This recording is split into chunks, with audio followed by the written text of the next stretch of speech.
Good evening, friends, colleagues, and participants. Welcome to the 8th Indian Academy of Echocardiography webinar. Let me introduce myself first. I am Dr. R.J. Manjuran, Emeritus Professor of Cardiology, Pushpagiri Medical College, Tiruvalla, Kerala. I will be moderating today's session on mitral regurgitation. Mitral regurgitation is the commonest valvulation.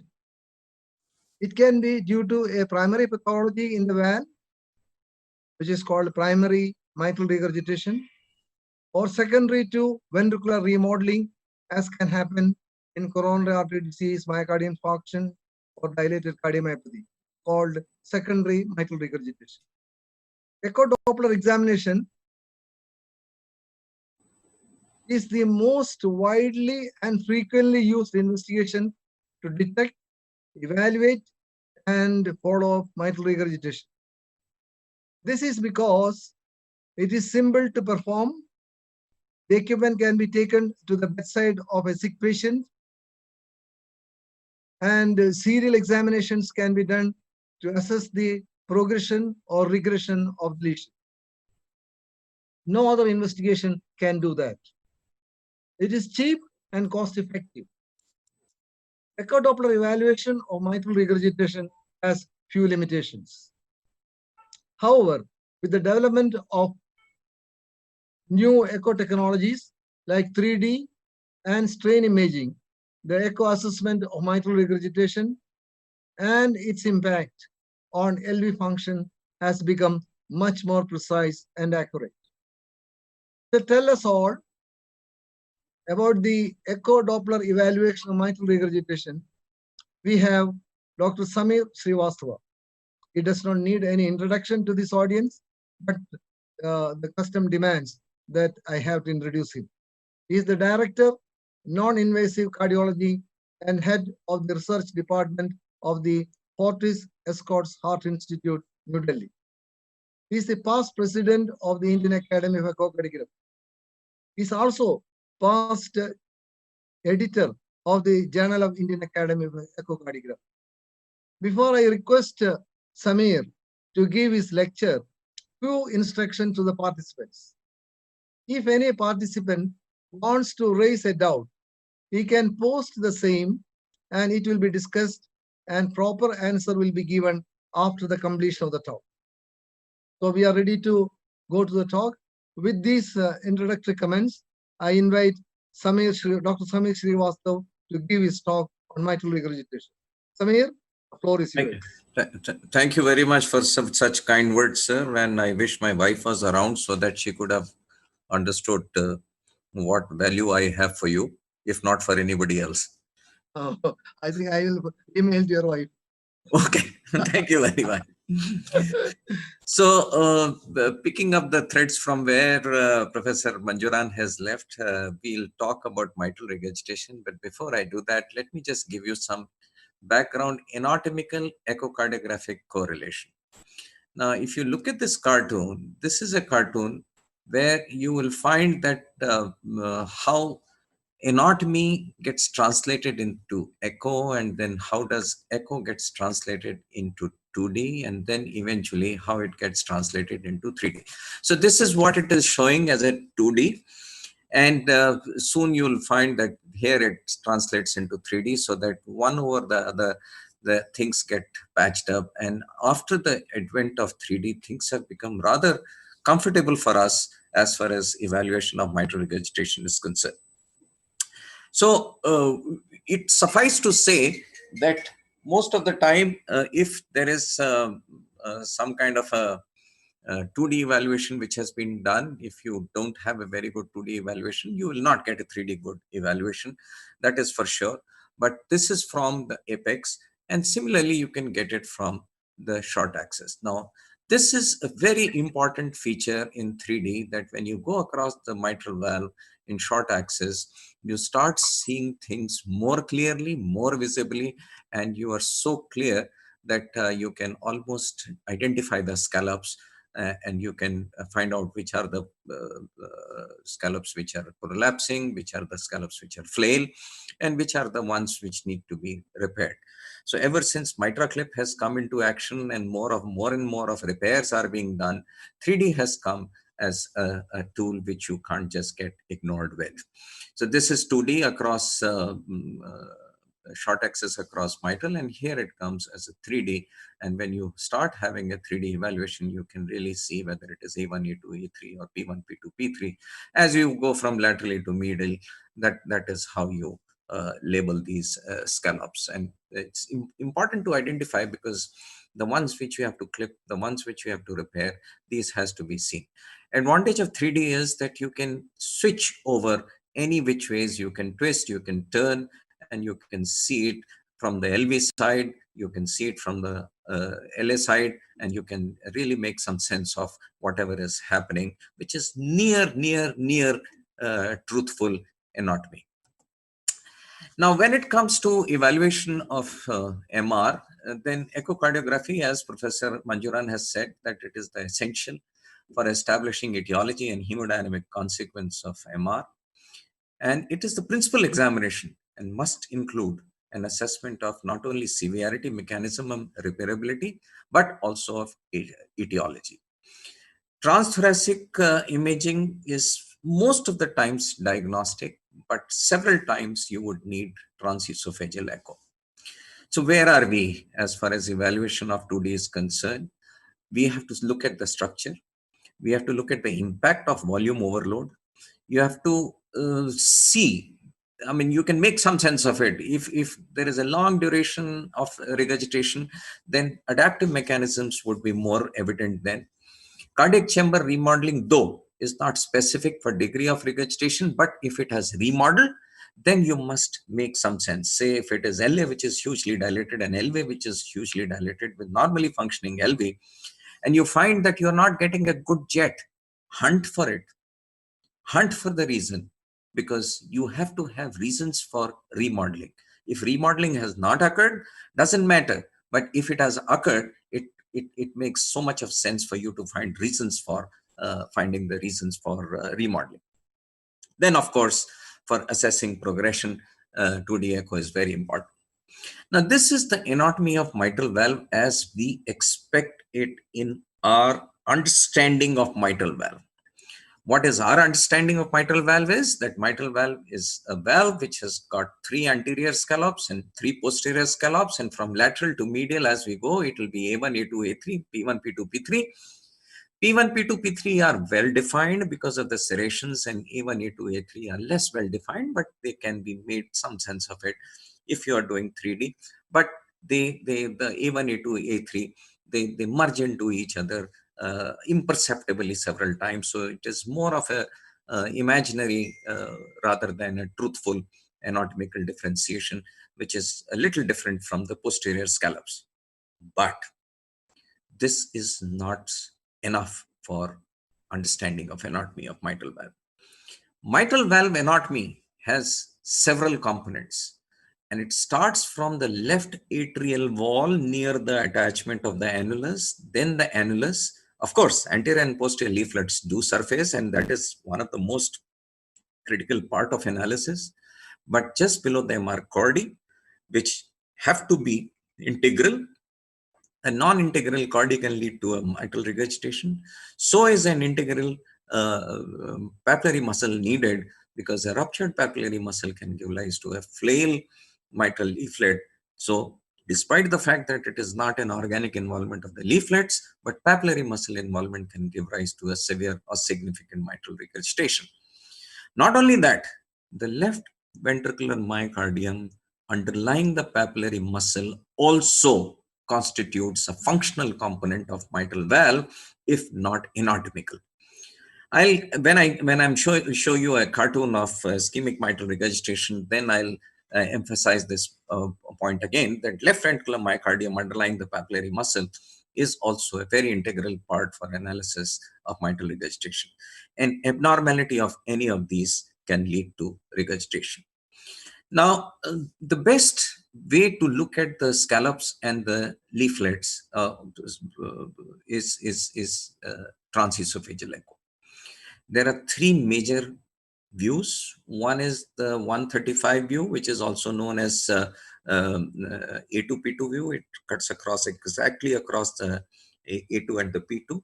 If this is left atrial appendage laterally, this is medial, then A2P2 will be 135 degrees.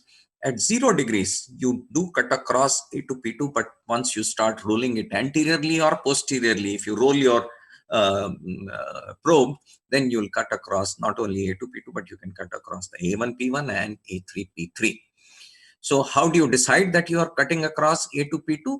It is if you see some bit of aorta, then you are sure that you are probably at the A2P2, and roll it anteriorly and roll it posteriorly. The moment you lose that scallop, you know that where are you going. There is yet another view which is known as the bicommissural view, or mid-esophageal by two commissures are seen. This is roughly around the 75 degrees of transesophageal echo. Now, I'm going to give some very dogmatic statements, and these are non-negotiable. Severe mitral regurgitation seldom occurs with normal mitral anatomy. Severe mitral regurgitation seldom occurs with normal mitral anatomy. At your and my level, when we are seeing a severe MR, hunt for an anatomical issue. At your and my level, severe mitral regurgitation does not happen without anatomical problem. Now, like Professor Manjuran said, that it is so important that we must find out whether it's a primary MR or a secondary MR. Primary MR is primarily due to abnormality of mitral valve apparatus, the one which I've said, right from LA wall to mitral annulus to mitral leaflet to chordate to papillary muscle and the LV attachments. So till from LA to LV, this is all mitral valve apparatus.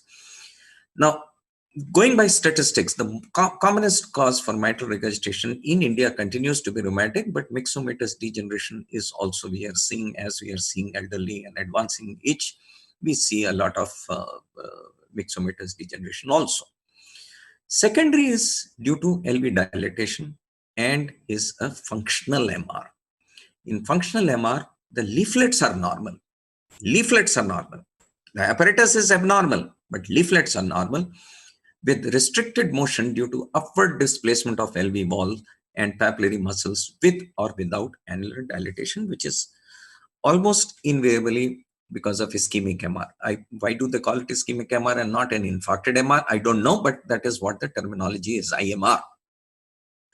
Just to give you a little bit of a background about IMR, this occurs from variable combination of two. Either it is annular dilatation or it is remodeling of the subvalvular apparatus and disruption of the dynamic anatomical relationship between papillary muscle and the annulus, or it is combination of both. So when you are negotiating MR, I will tell you how we do, how it is done, and then we'll build up that what are the ones which we don't use these days, which are the ones which are redundant and are having only archaic or historical importance. The first step all of us do, regardless of how we are taught how to do MR, the first step all of us do is color flow imaging. And when we do a color flow imaging, we look at the presence and severity of MR. And it offers several potential ways to assess MR severity. And what are these potential ways? A, you look at the regurgitant jet area, you look at the vena contracta, and people who are enthusiastic about flow convergence, they look at the PISA. Jet area is very rapid screening. It is semi-quantitative and it assesses severity in most cases. Let me be honest about it. But there are several factors which affect the jet area. And these are the hemodynamic factors. So driving pressures of the jet matters, orifice cross-sectional area matters, pressure and volume of the receiving chamber. If the LA pressures are high, the jet area will be suppressed. Heart rate, stroke volume, preload, afterload, everything is influenced and can influence jet area. When you are doing color flow imaging, there are certain good housekeeping rules. One is your color gains should be such that they should not be splaying out of the cardiac silhouette. It should not be starry and splintering.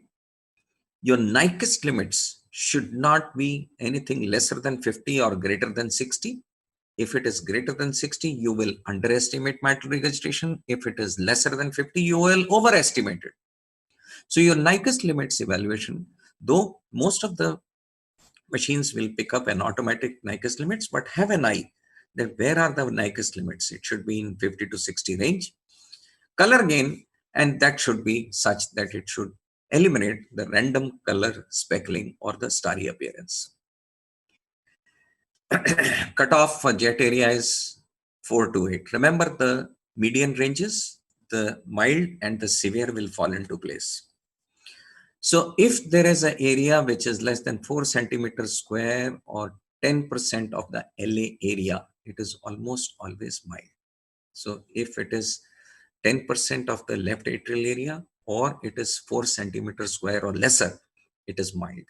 If it is 8 centimeter above, then it is severe. So 4 to 8 is centimeter square is the mid-range, which is the moderate. So large jet extends deep into LA, represents more MR than small thin jets that appear just superior to the mitral leaflets. Large jets that penetrate into pulmonary veins are more likely to be hemodynamically significant. So reversal of A waves is an important feature to a certain severity of mitral regurgitation. Eccentric jets are an Achilles heel. So eccentric wall impinging jets should prompt the use of quantitative methods because they often appear smaller than their actual size as they tend to spread along the atrial wall and thus give us a side view of the jet rather than a concrete one.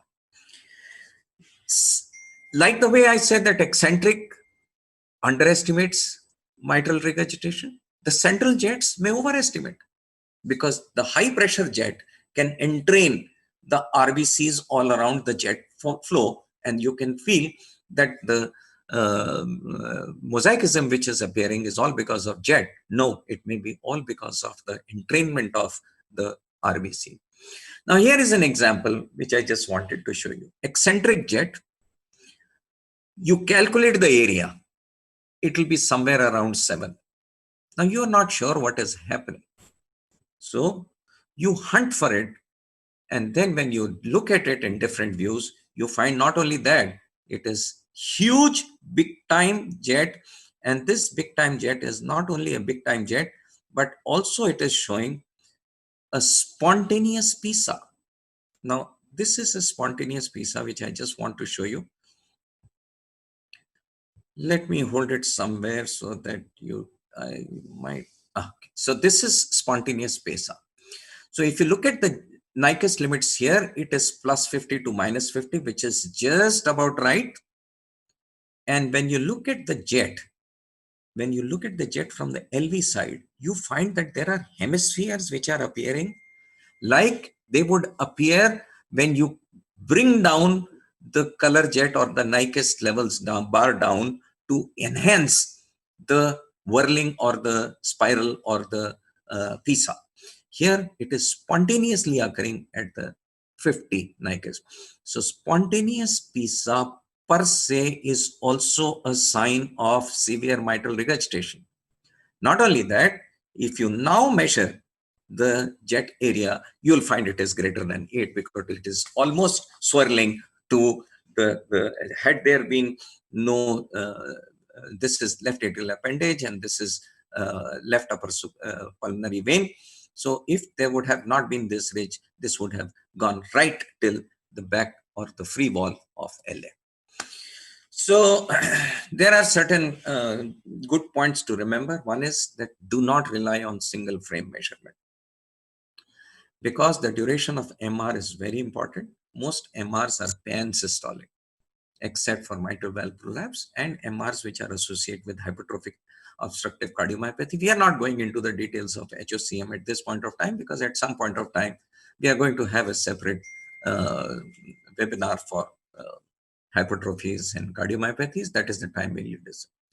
However, in mitral valve prolapse, there is a late systolic MR, and it may lead to overestimation of MR if you rely only on a single frame measurement. So the single frame measurement is also a limitation.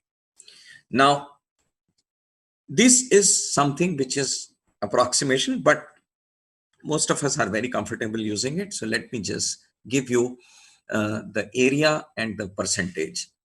So regurgitant jet area as compared to left atrial area, if it is lesser than 20%, it is grade 1, which is mild. Remember the severe. So 20 to 40%, if you remember, 20 to 40% will be moderate. And if it is greater than 40%, then it is grade 3, which is severe.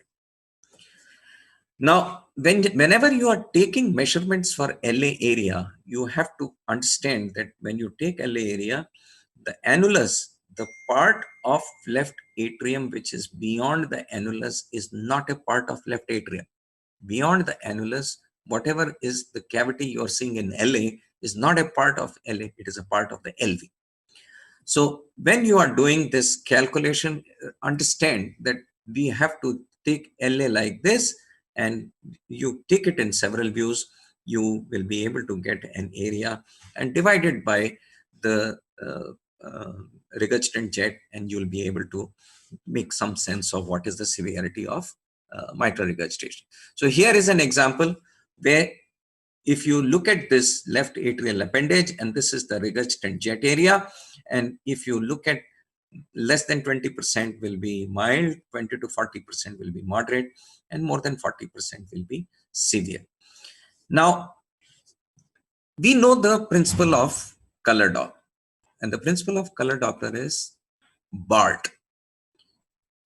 The place where there is a probe, if the jet is going towards the probe, it will be red. If it is going away from the probe, it will be blue. And the mnemonic to remember is BART, blue away, red towards. But several times what happens is that whenever there is a regurgitation of this sort, this is a big time regurgitation. So this regurgitation comes and reverses back from the LA free wall, and it changes its color. So from blue, it becomes red. But this red is also a part of regurgitation. So this is a severe mitral regurgitation. Don't ignore this as a part when you're calculating the jet area. But you don't need to bother, because in any case, the blue jet is so large that it will be covering more than 40%. But also, just to have it at the back of your mind, that several times red can also be a reason for mitral regurgitation, because this is the place where you have kept your probe, and when it is a mitral regurgitation, the initial jet will go into the left atrial free wall, get hit at the left atrial free wall, and turn back and change its color. So this is something very interesting. So I'll draw this cartoon once again just to drive home a point that don't ignore the red color, because this will turn and change its color like this. Now, these are different examples where I'm just going to show you. This is grade 1, this is grade 2, and this is how you would see it in 2D and color. Now, eyeballing is something which all of us very heavily depend upon, but is it enough? So to give you a few facts, the correlation between jet area and MR severity is quite poor because of a variety of technical and hemodynamic limitations. Patients with acute severe MR, whom blood pressure is low and the LA pressure is elevated, may have a very small eccentric color flow jet area, whereas a hypertensive patient with mild MR will have a large jet area, because the LV forces are such that it is going to drive a small jet into the LA with a higher velocity, and they can rather than it is not the regurgitated volume, but it is the entrainment of the surrounding RBCs which lead to mitral regurgitation overestimation. So color flow jets that are directly centrally into the LA generally appear larger because they entrain blood cells on all the sides of the jet, and in contrast, eccentric jets that hug the LA wall cannot entrain blood on all the sides and tend to appear smaller than central jets of similar or lesser severity.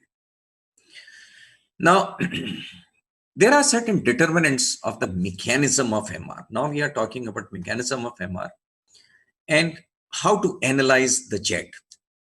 So if you are getting a posteriorly directed jet, where is the problem? The problem is in the anterior part.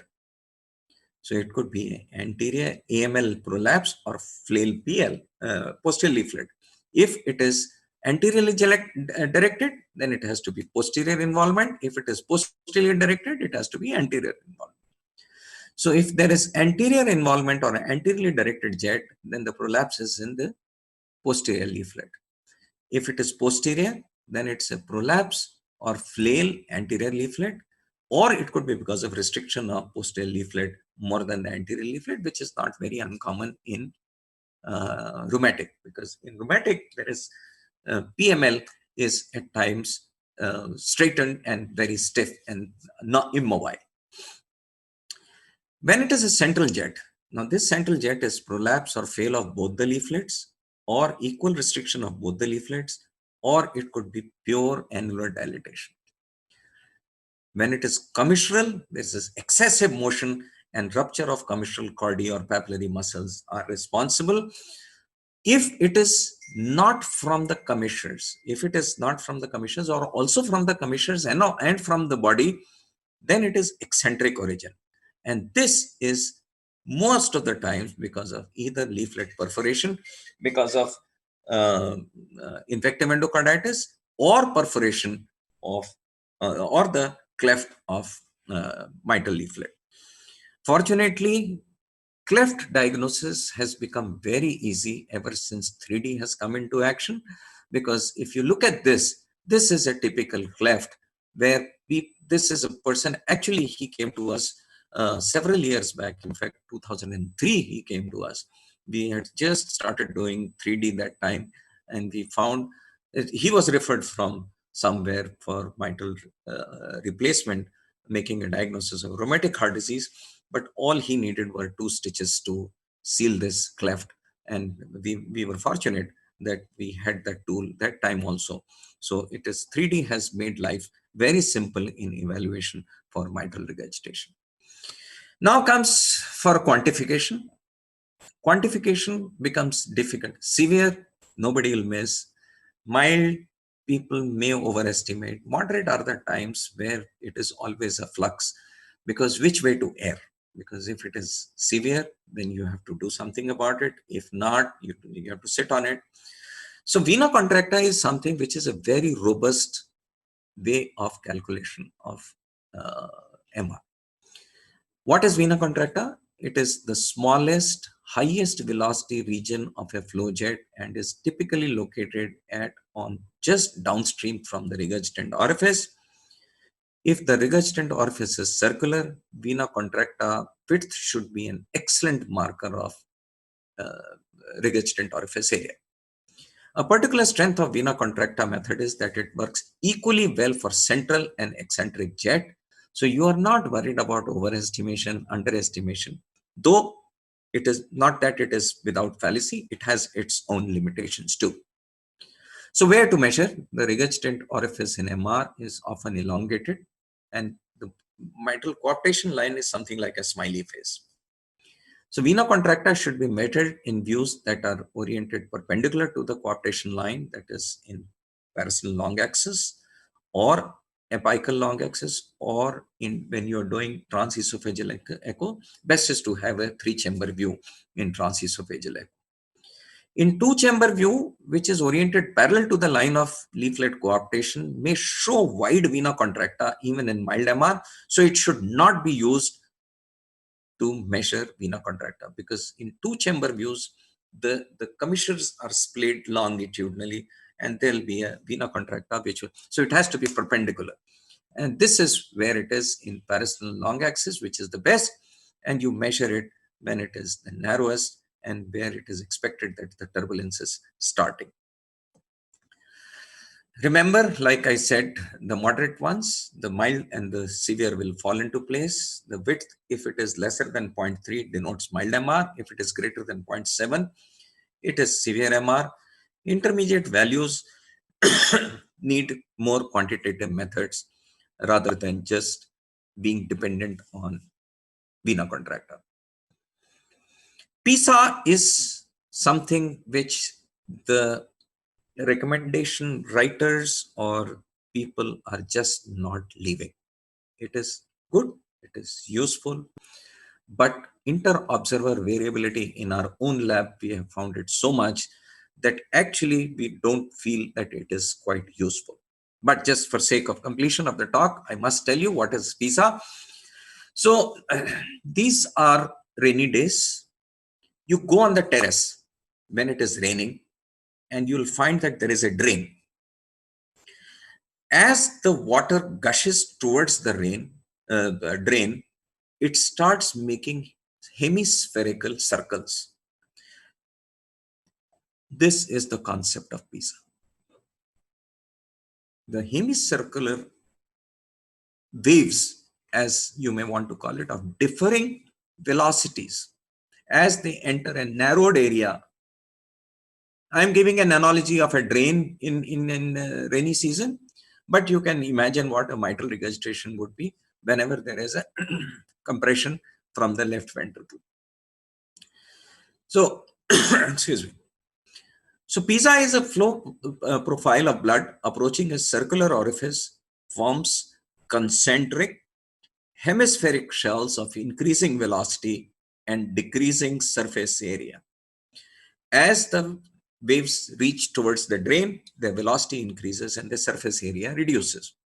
But there is an imagination, there is a taken for granted statement that this is approaching a circular orifice.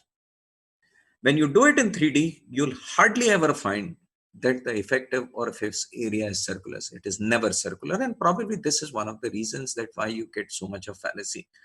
Change the velocity, change the angle, and you'll start getting PISAs differently. So during the color flow imaging for MR, the aliasing velocity of the instrument is lowered till we get a shell which is hemispheric in shape. So what I showed you was 50, you get the bar instead of center, you get it bar towards 20 or 40. And that shows you the velocity of the hemisphere. So the presence of a large proximal flow convergence region is roughly around 50 to 60. And if it is still showing hemispheres or PISA, it shows presence of a significant MR. So what I showed you earlier was a spontaneous PISA. This is known as a spontaneous PISA when you start identifying or seeing PISA at a Nyquist limits of 50 to 60. But when you want to exaggerate the flow, this is how you do. So this is what it is. You have a velocity which you have already marked from your getting down on the bar towards the bottom. You know that what is the velocity here. You know what is the velocity by doing a continuous wave Doppler of the regurgitant jet, and you know what is the radius. And if you compute, you will find that there is an effective regurgitant orifice area which is equivalent to 2 pi r square into the velocity. This velocity is defined here by getting the Nyquist limits down. This velocity is defined by the continuous wave Doppler, and this area you measure as a radius, and you get a regurgitant flow. And this regurgitant flow is the peak velocity regurgitant jet area. If you divide it by this area, you will get an effective regurgitant orifice area. So you can calculate effective regurgitant orifice area, you can calculate stroke volume. There are several things you can do because the philosophy is excellent. There is nothing wrong with the philosophy. And this is what it is. So when you have the bar, so this bar, if you have come down and you find that it is blue here, this blue will be 20 centimeter, yellow will be 50 centimeter, V3 will be 100 centimeters per second, and you do a continuous wave and you find that the jet velocity, registrant jet velocity is 5 meter per second, you can calculate the flow by multiplying V into 2 pi r square, and this is how you get your flow. Now, these velocities change with distance. Closer to the orifice, the distance is lesser, but the velocity is higher. If your velocity is changing the same distance, if it is doubles up, your regurgitant volume comes down, and that's the reason how you get the variation in regurgitant volumes too. Now, what are the limitations of PISA? PISA is very heavily and very strongly recommended by the American Society of Echocardiography that it should be done as a quantifying tool for all. So the limitations is that it is usually easy to identify the aliasing line of hemisphere. However, it can be difficult to judge the precise location of the orifice. Any error introduced is then squared.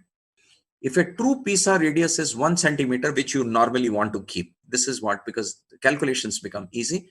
Fortunately for us, these days in the commercially available echocardiographic equipments, you don't need to do all those calculations by yourself. But still, it is sensible to keep it at about 1 centimeter. And a 1 millimeter error in either direction would change the calculated effective or regurgitant orifice area by roughly 20%.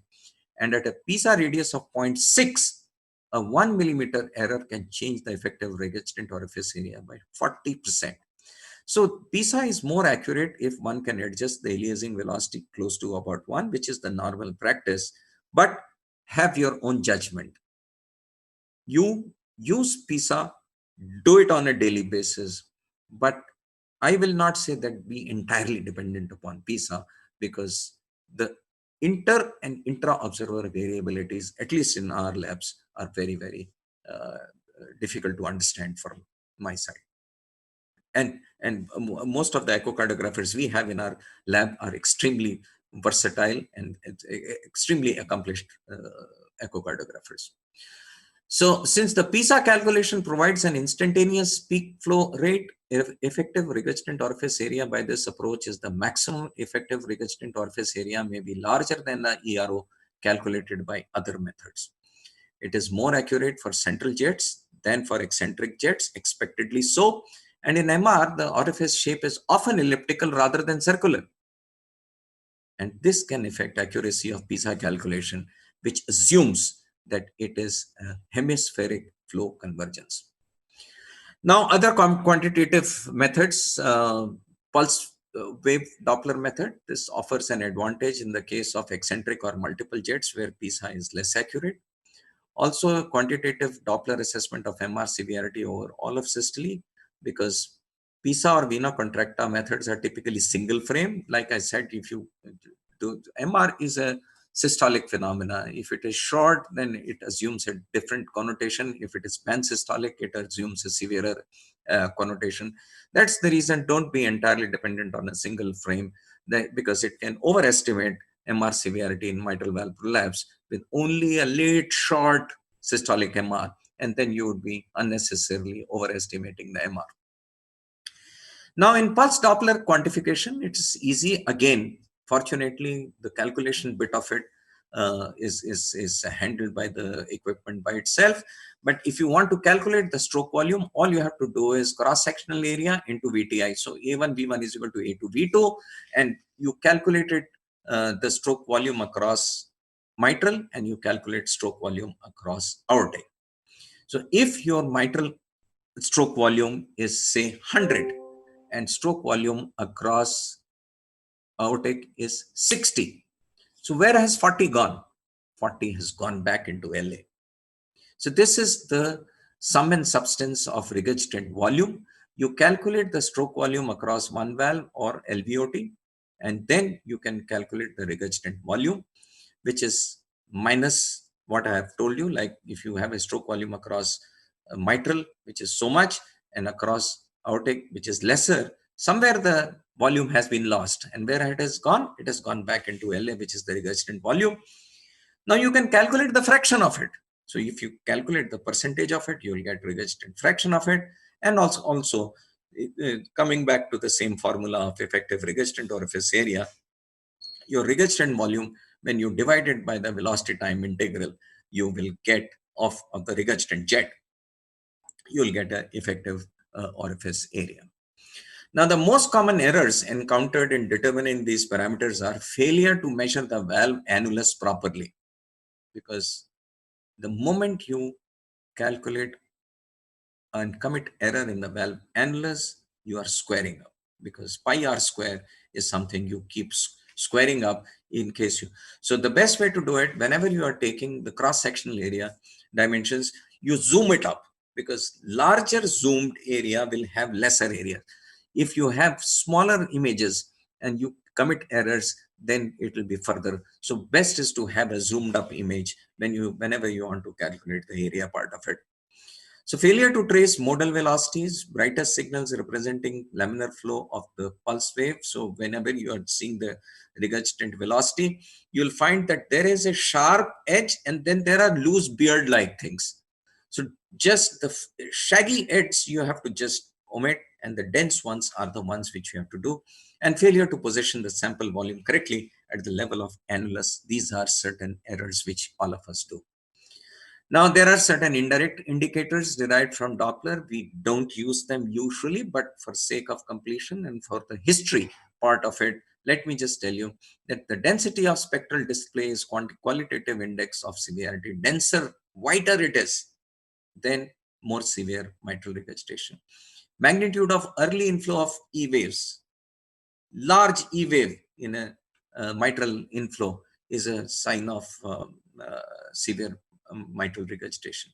Pulmonary or hepatic venous inflow pattern, and of course, the pulmonary venous A reversal in pulmonary veins is an important feature, and contour and shape of jet by continuous wave Doppler. In case you find it is not pansystolic and it is late systolic, then again, you should be guarded that it is not probably severe that you are measuring.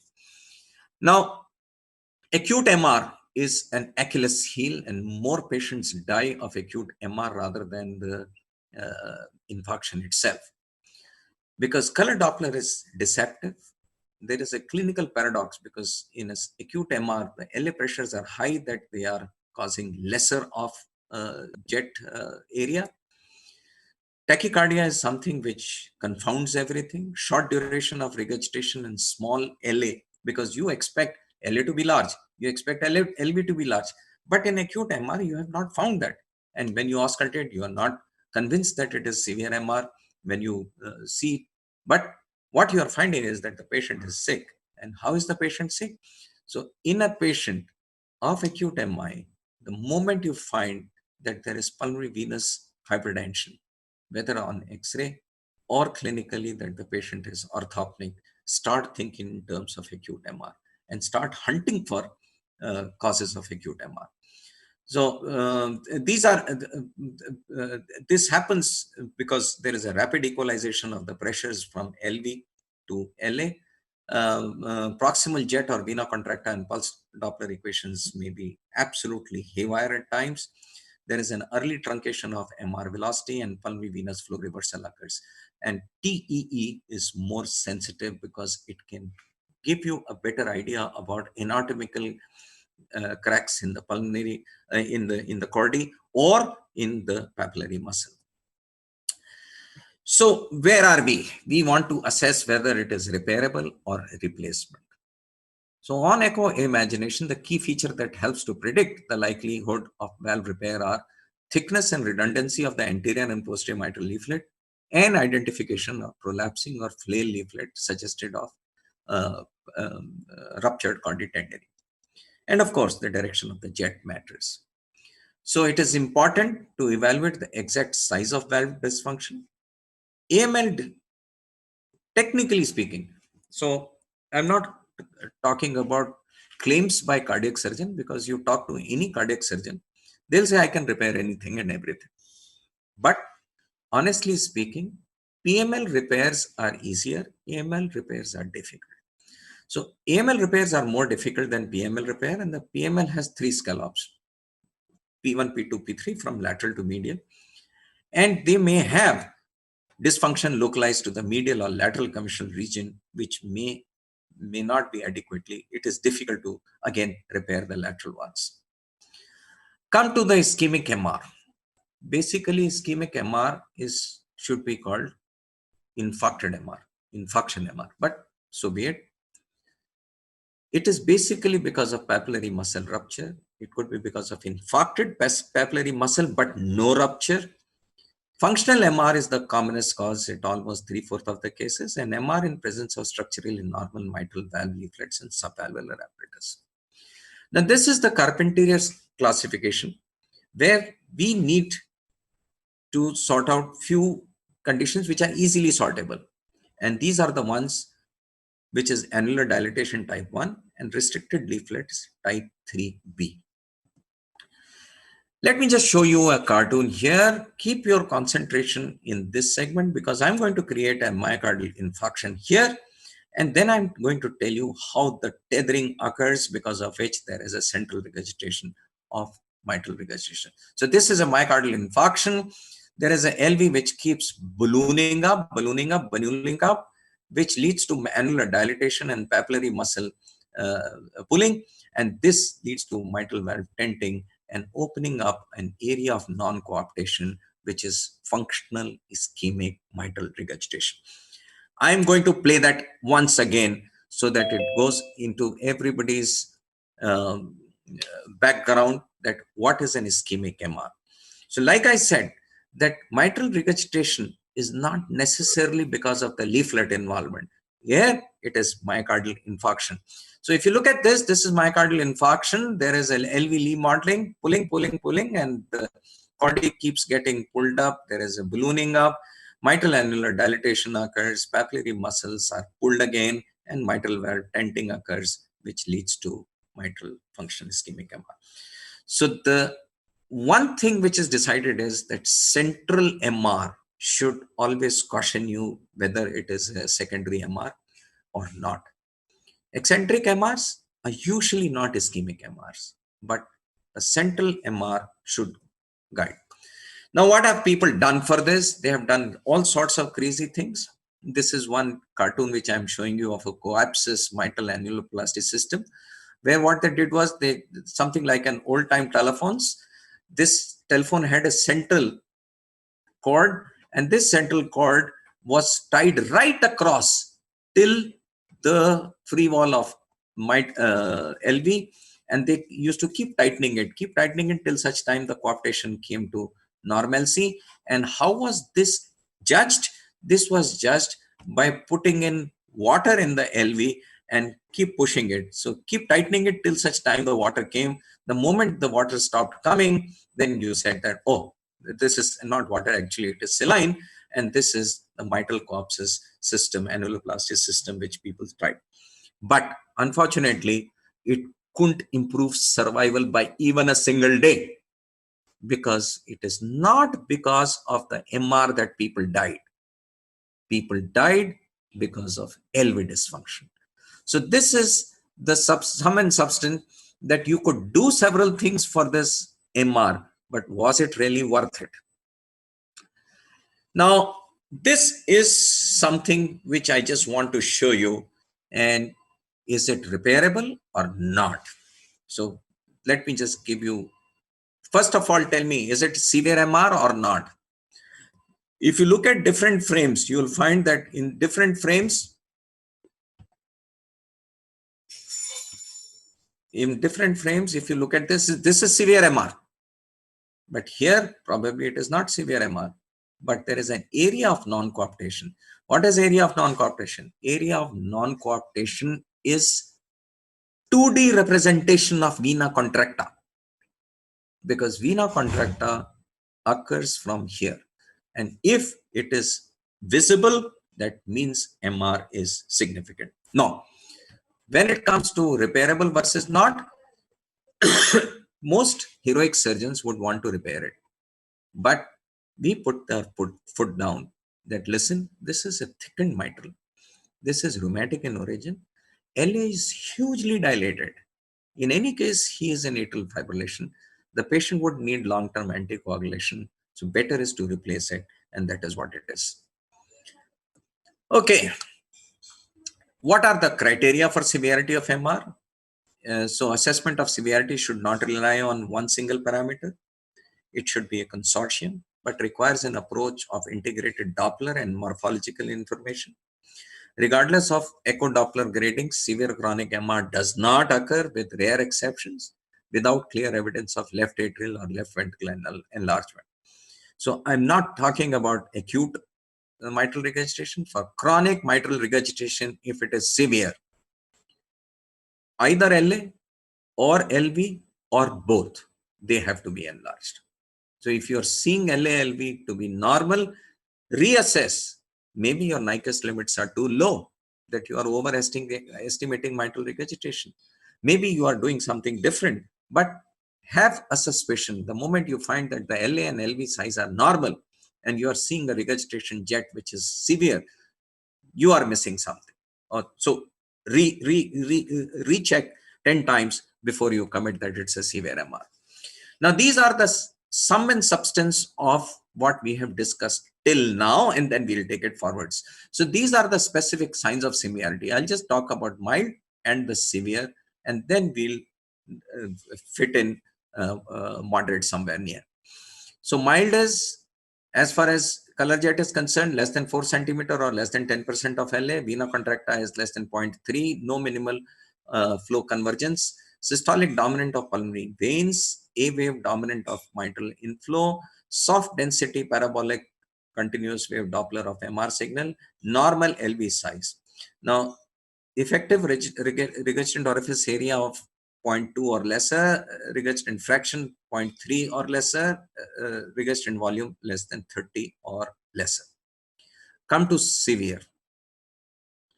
So my way to remember severe mitral regurgitation is, I remember it 4, 5, 6, 7. So let me just tell you what I mean. If your effective regurgitant orifice area is greater than 0.4, 4. If your regurgitant fraction is more than 50%, 5. If your regurgitant volume is more than 60, 6. And if your vena contracta is more than 0.7, it is severe. Other than this 4, 5, 6, 7, large flow convergence in PISA, systolic reversal in pulmonary veins, a prominent flail mitral leaflet or ruptured papillary muscle. If you can see it grossly, then you're sure that it is a severe mitral regurgitation. Flail mitral leaflets are always severe MR. Dense triangular continuous wave Doppler of MR.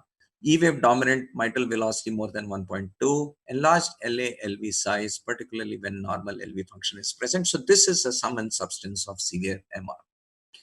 So what are the criteria for definition of severe valve regurgitation? Specific signs of severe regurgitation, supportive signs, and quantitative parameters. These are the ones. So this is what it is. Width more than 7, large central area more than 40, large flow convergence, systolic pulmonary veins, and prominent mitral or ruptured papillary muscle. E wave taller than 1.2, enlarged LA-LV size, and dense triangular. So this is my 4, 5, 6, which I just mentioned, and the 7 is the vena contracta. I wish we were not in a virtual class and we were face to face, but anybody can guess what is the severity of MR here. And then I will tell you why is it. So whoever has thought that it is severe, I will give full marks to him. Reason being that when you look at this, if you look at this closure line, there is a thin line here, which is an area of non-cooptation, and the LA is large. What does this closure line indicate? Area of non-cooptation means it is representative of a vena contracta, which is certainly greater than 0.7. And this is what it is. So here we are looking at a swirling kind of a mitral regurgitation, which goes all the way to the LA.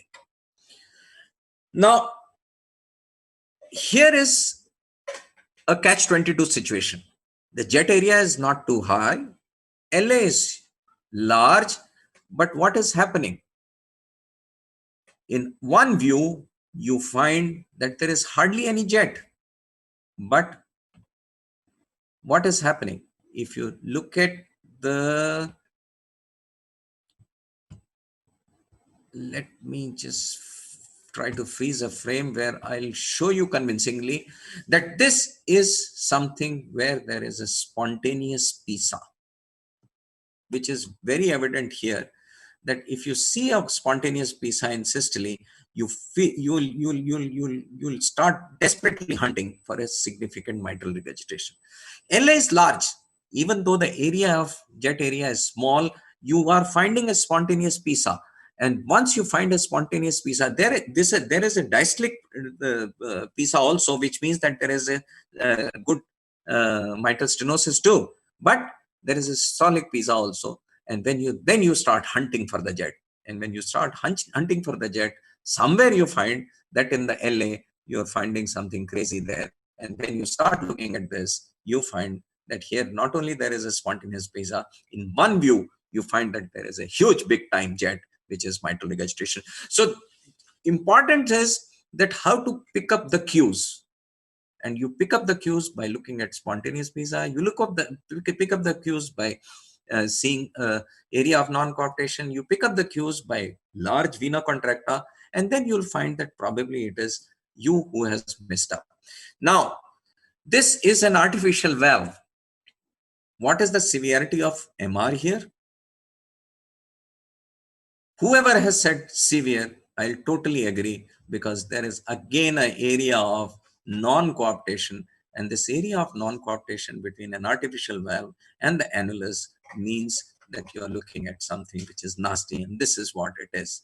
And eventually what we did was, so these are the measures to quantify severity. We have talked about it. We are not going to repeat it anytime more.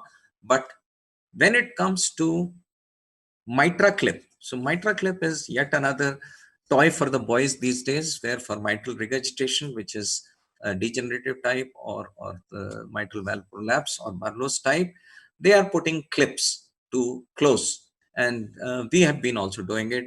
But these are certain additional measurements you have to take. And the additional measurements are, you have to take coaptation length. You have to measure the PML distance. If it is lesser than 7, you should be cautious. Aggressive people will clip even with 5. But 7 is a reasonable length for PML. If it is anything shorter, the clip won't hold. You have to calculate the flail gap, and you have to calculate the flail width. And these are the things which help you plan your Mitra clip. Unfortunately, what happened was that 2 trials came, which was last year. One was from Atlantic eastern side, and another from the western side of Atlantic. And as all of us know, that Americans and Europeans, they will have their own bows to fight with each other. And this is exactly what happened in the 2 trials of Mitra clip. One was from France, which is called Mitra FR. Another was COAPT. But one was blatantly non-committal, that it serves any purpose. And in the US one, it was blatantly biased, that it serves the best thing. After God has created woman, the best thing it could do was create Mitra clip. But, and we can keep debating that the number of clips implanted were different, the size of LV was different,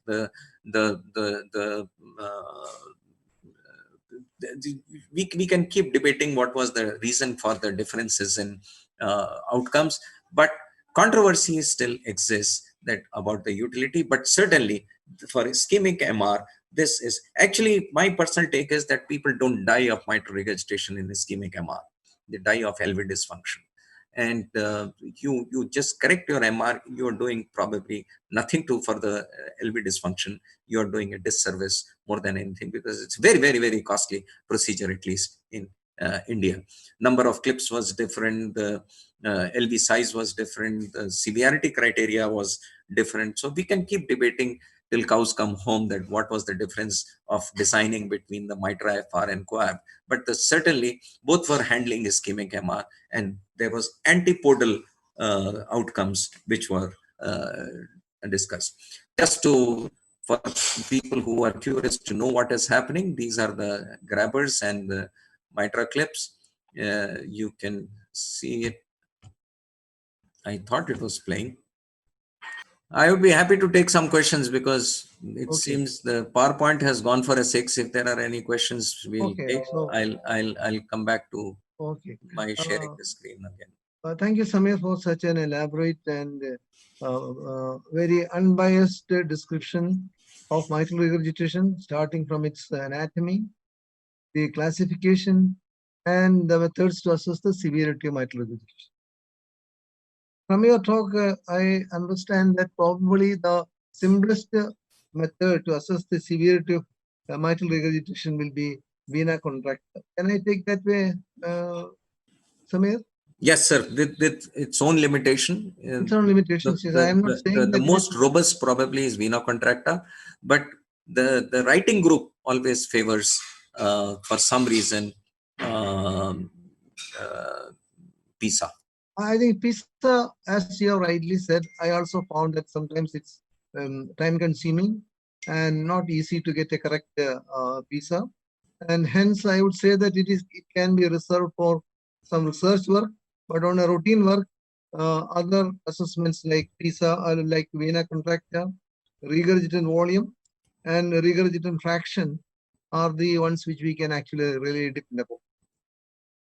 I'd like to ask one or two questions to you before I allow the questions from the participants. See, Samir, you have also pointed out that the duration of the MR is extremely important. Correct, sir. Many of these parameters, like this vena contracta and the jet reaching the pulmonary veins, sometimes can happen in patients with mitral prolapse. And at a single look, you may think that the patient is having severe mitral regurgitation.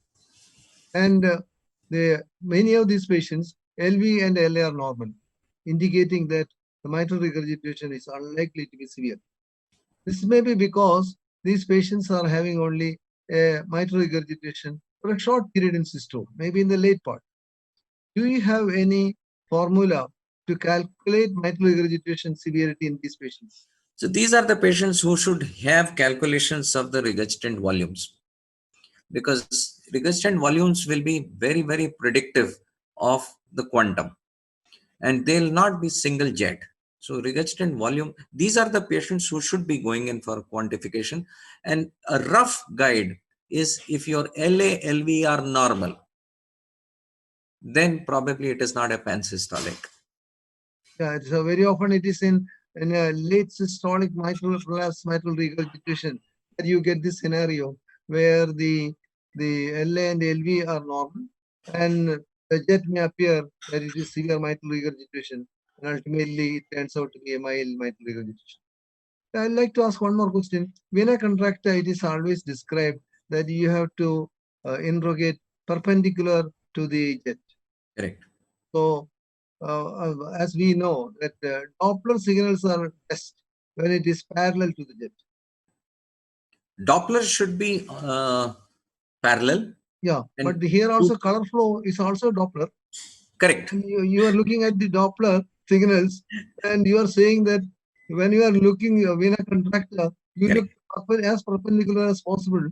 And whenever you say that Doppler measurements should be taken with the interrogating beams parallel to the jet. Okay. So, how does it go? It's very confusing. It doesn't actually. I've got my slides, and I will. What happens, sir, is that whenever there is turbulence, the turbulence is created by whirling, and then Doppler loses its sanctity of laminar flow. You have to have a laminar flow parallel negotiation, but whenever there is a narrow jet, there is a whirling, because of which that sanctity of a truthful parallelism is not needed in a vena contracta. This is a high velocity jet. No, but then see that whirling effect will come only when the jet has reached the left atrium.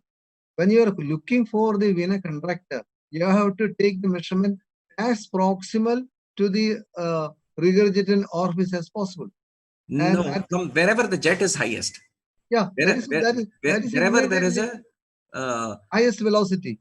highest velocity. So where will it be? Where the turbulence has occurred. The moment turbulence occurs, you lose that sanctity of parallelism. It is immediately below the mitral orifice that you get the maximum velocity.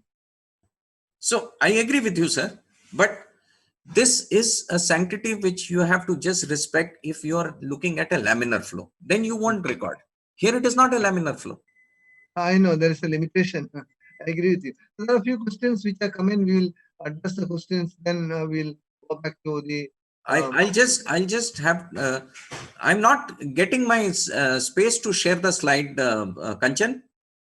Oh, you want to project some more slides? I have. Just click on share screen. Kanchan, there are a few slides I just want to show for sake of interest. I'm not. Yes, so can you hear me? I'm not getting that bar to share the slides.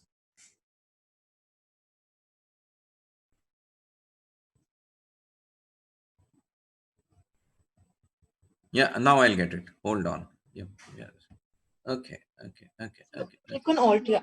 Yeah. I'll get it. Just few more interesting slides and about mitral regurgitation for sake of completion of whatever.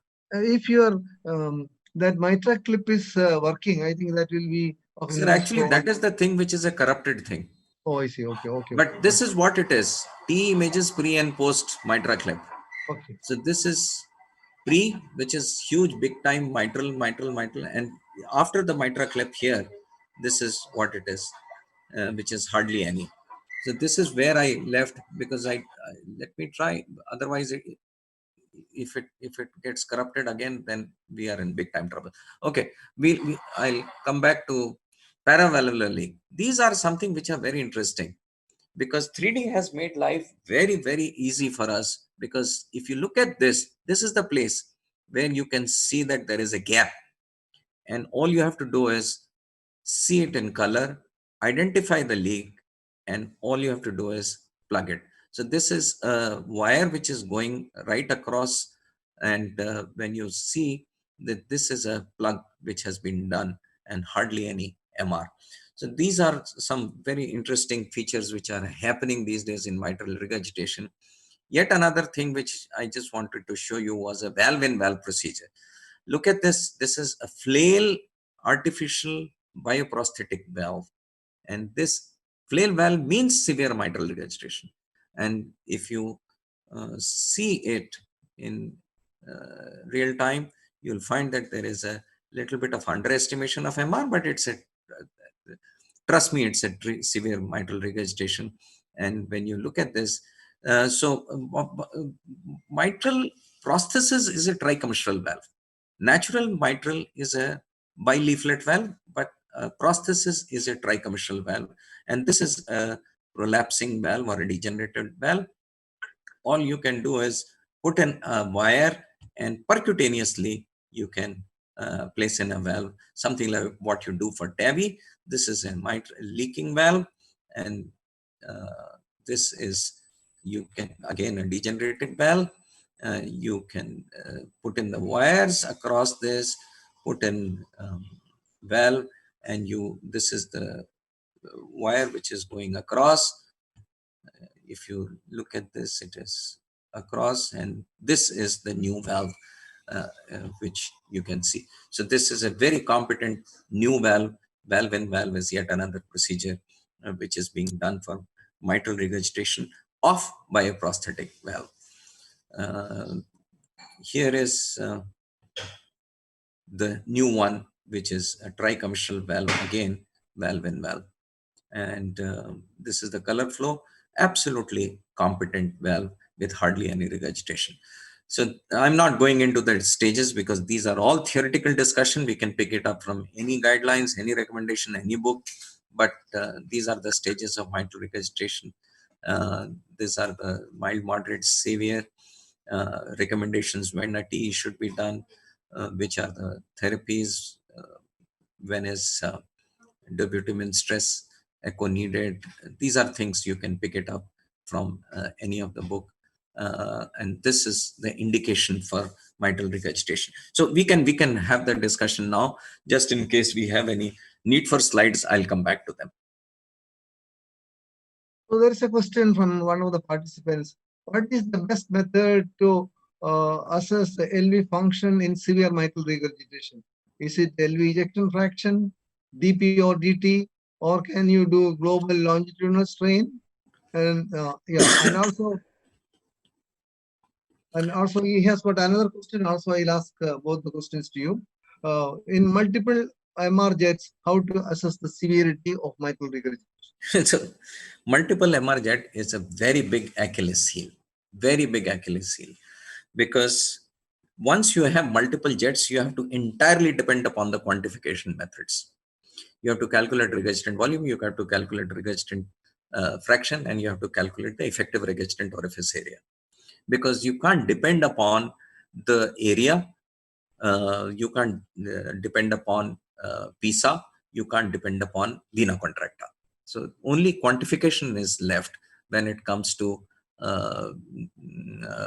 multiple jets. The first question was, what do you do for LV assessment in mitral regurgitation? So it is very, very, very important question that you have to have LV assessment.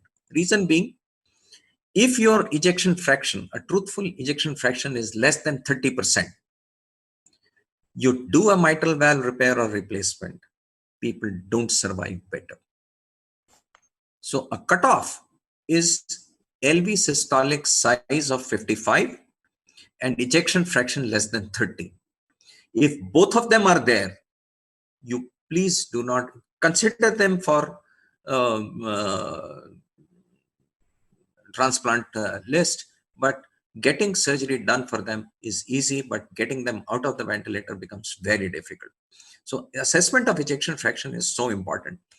GLS has not been done, because GLS, one of the ways you do global longitudinal strain is that it is to be done in only those valvular cases where it has been established with data. So aortic stenosis is one where you can use GLS to find out what is happening to the LV. But for mitral regurgitation, it doesn't have too much of data. And that is the reason why GLS cannot be done. So you have to entirely depend upon the volumes. And if you want to really do it well, the best way to calculate volumes is 3D method, volumetrics, or you can use MR. So don't be ashamed to use multimodality imaging for anything these days, but more so for mitral regurgitation, especially if you're confused about the ejection fraction, because data says that any ejection fraction less than 30% survival, you don't change significantly. In fact, they are worse off. There is another question. How much is the sensitivity of forward mitral E wave velocity in grading severity of mitral regurgitation? Somewhere there is a recommendation that if the mitral E velocity is more than 1.2, most likely it is a severe mitral regurgitation. Do you recommend that for a quick assessment of mitral regurgitation severity? So actually, in restrictive cardiomyopathy, in dilated cardiomyopathy, the E waves will be high. In any restrictive cardiomyopathy, these restrictive cardiomyopathy would be associated with MR also. So there is an Achilles heel, there is a caveat, and that caveat is provided your LV functions are fine. Because if your LV functions are poor, then the sensitivity and specificity goes down significantly, because then the E wave velocity is entirely governed because of LVDP rather than MR alone. So in patients who are not having any restrictive cardiomyopathy, like let us say amyloidosis or endomyocardial fibrosis, can we say that E velocity 1.2 can be taken as evidence of severe mitral regurgitation? I won't say that do that entirely, because any condition, thyrotoxicosis, pregnancy, placenta, AV fistulas, all conditions where there is an increased circulatory this thing, you have a E wave which can be high. It is not Which entirely can be, restricted. you cannot entirely, So in high maybe output an situations, additional observation.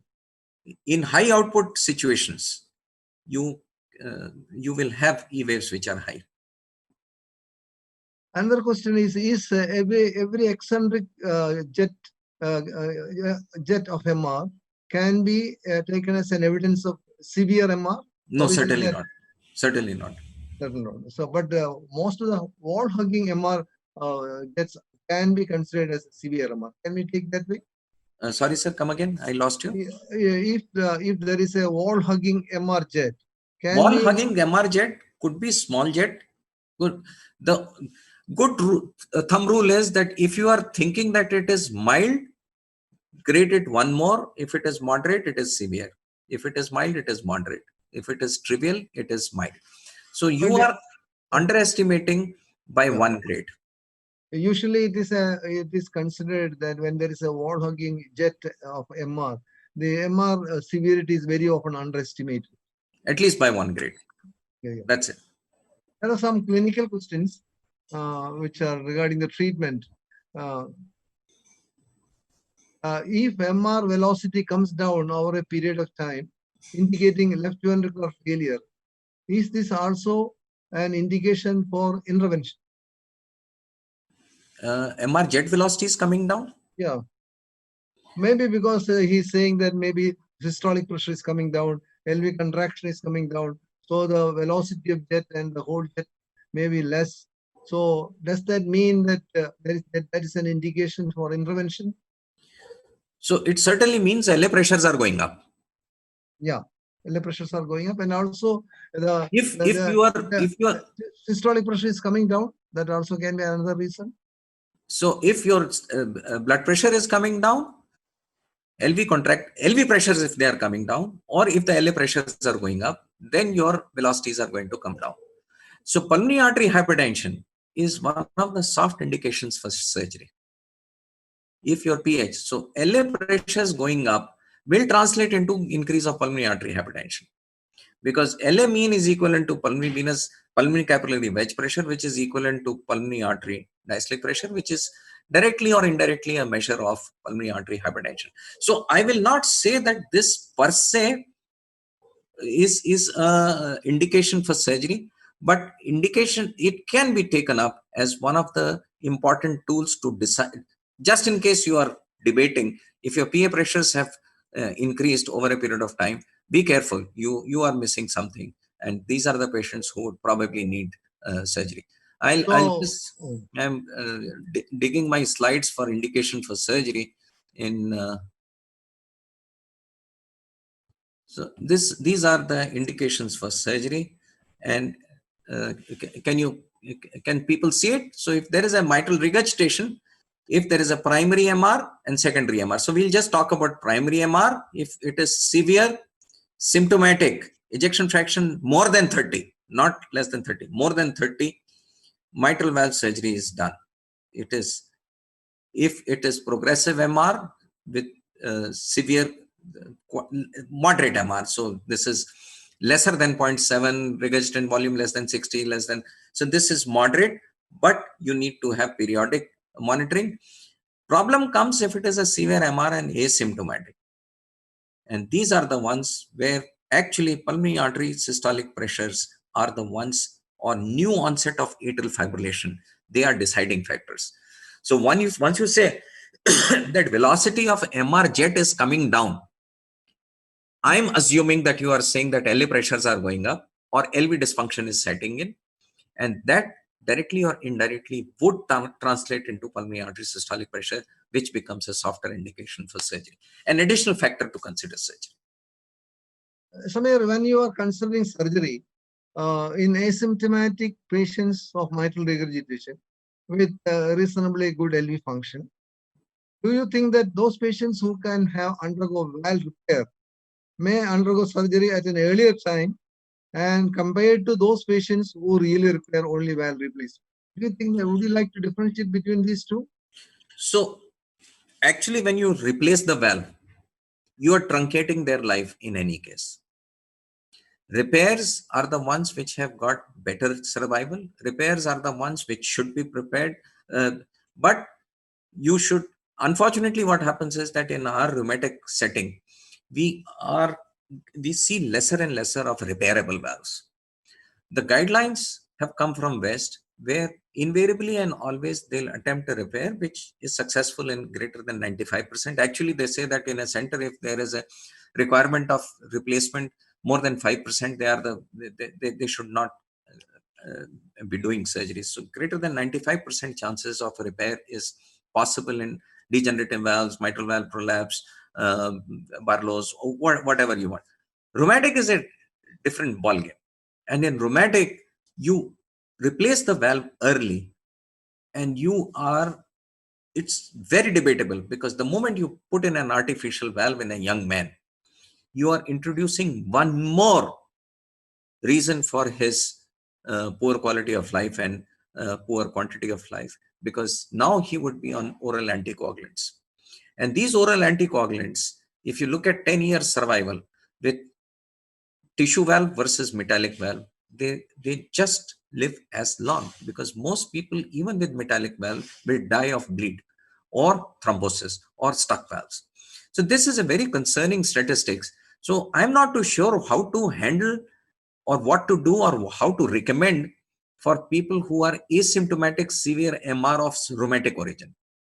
But if you look at the survival, then your gut feeling says operate them early, because at some point of time the LV dysfunction is going to set in.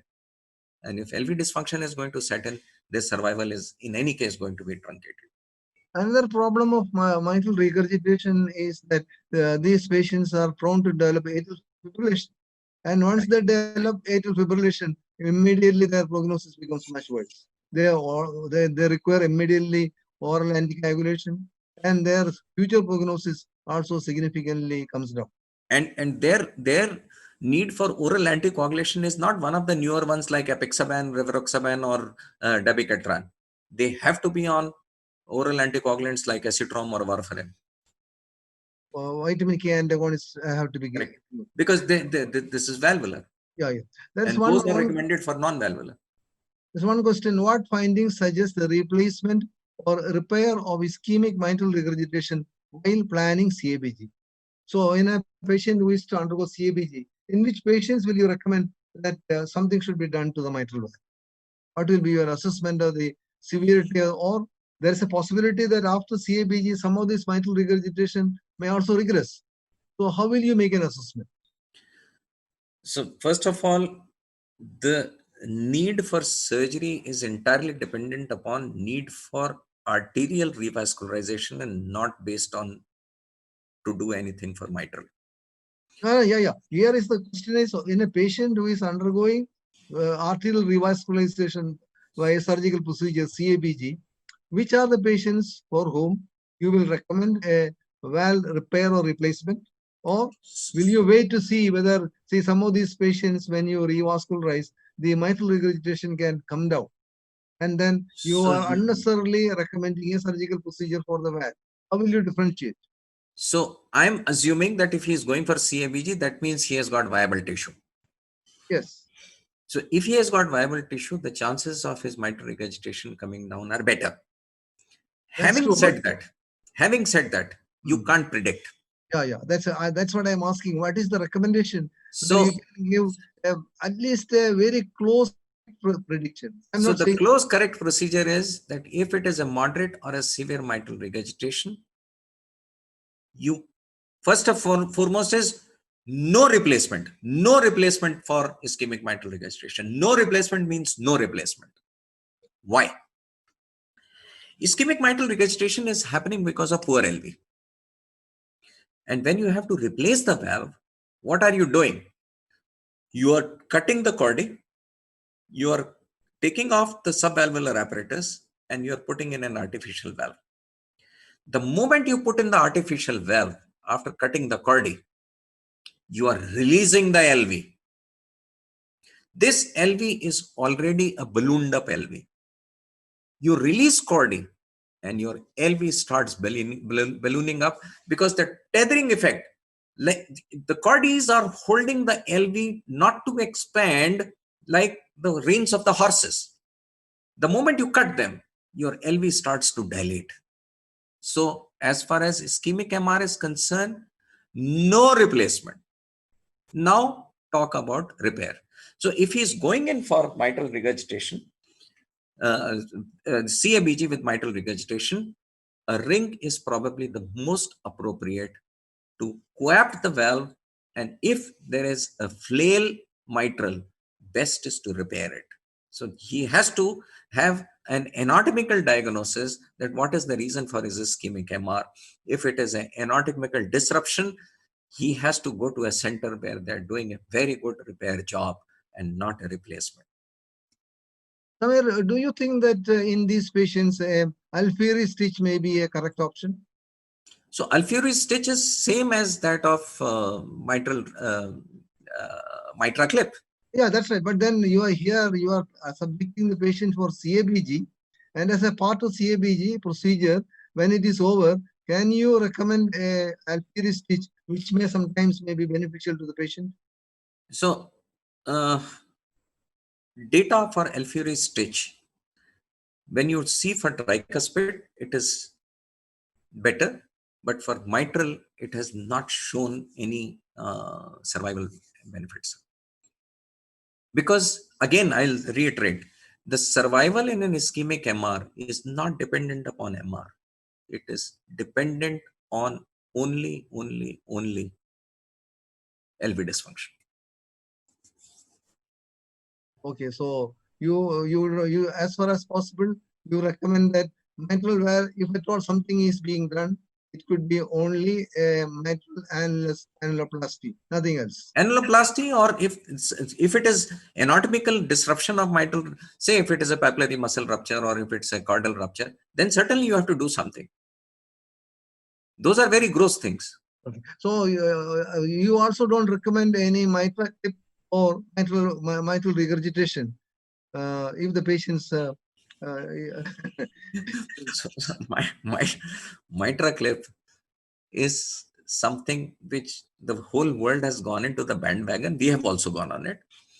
But look at the two trials, sir. I agree with you. Mitra FR came for ischemic MR. And what did it say? It was a negative trial. It was a negative trial. Then to come out with coapt, they delayed the results. They delayed it by 6 months. And then they put more of clips, and then they had LV size different and whatnot. And then they said, no, it works. So actually, I'm not too sure what is the truth. More trials, more data, because back to back, I showed you two trials where you have to be a believer to continue or a disbeliever not to continue. But at this point of time, I would like to sit on the fence. So bottom line is that what the prognosis is entirely dependent upon LV dysfunction. I think if LV is bad, then you are facing a bad situation. One question, do you advise LA volume reduction surgery to your surgeon for a huge left atrium? So we are not gaining anything by reducing LA volume. Neither do you take care of the atrial fibrillation, nor do you take care of MACE surgery, LA volume reduction. What for? I'm not too sure, because if I were to decide something for my own patient, for aneurysmal LAs, you would want to do something because you want to prevent stroke. You don't do anything of that sort, and neither do you prevent atrial fibrillation. So I'm not too sure whether it is really beneficial intervention to suggest, and it needs so much of expertise, because you have to reposition the pulmonary veins, you have to and more scar, you don't prevent anything in atrial fibrillation. Samir, do you think that these patients with left atrium recently developed atrial fibrillation by reducing the mitral regurgitation, by whatever may be the technique, they can revert to normal sinus rhythm? Okay, so this is entirely intuitive answer. If the LA has not dilated, you still have a chance that it can revert back. But if the LA has dilated and become aneurysmal, I don't think that you can do anything to the atrial fibrillation bit of it. What will be your cutoff diameter? For example, you say that LA up to 4 is normal, and then by the time it reaches 4.5, it is dilated, and 5 means it is grossly dilated. What will be your cutoff point to say that unlikely that there will be any regression or recovery of atrial fibrillation?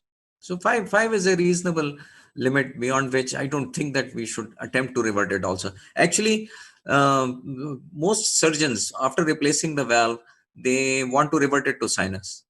And when it's a hugely dilated LA, in fact, I tell that don't attempt to do it. It will be a failure. And it invariably and always that happens. Do you attempt electrical cardioversion in some of your patients who had recent atrial fibrillation, who has undergone a surgical procedure of arterial revascularization, and mitral regurgitation might have probably come down a bit by just 1 grade? And do you recommend electrical cardioversion in these patients before they go home? So, again, philosophically speaking, why do you want to revert atrial fibrillation? You want to revert atrial fibrillation because you are scared of stroke. No, normal sinus rhythm always improves the LV function, cardiac output, everything. Left atrial pressure can come down, pulmonary venous pressure can come down, pulmonary artery pressure can come down. So all these things can happen. So debate continues, rate versus rhythm. And we are now introducing a third factor called mitral regurgitation. Now, when you are having a severe mitral regurgitation or a significant mitral regurgitation in an atrial fibrillation, what you are but what you are preventing is that because of the high velocity jet into the LA, the chances of formation of clot are lesser.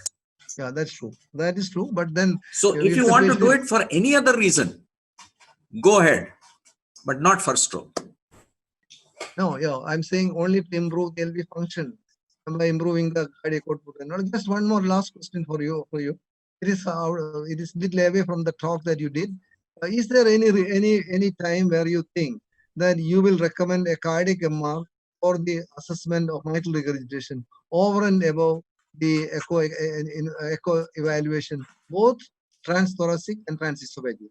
You want to only the situation where you will recommend an cardiac MR evaluation of mitral regurgitation?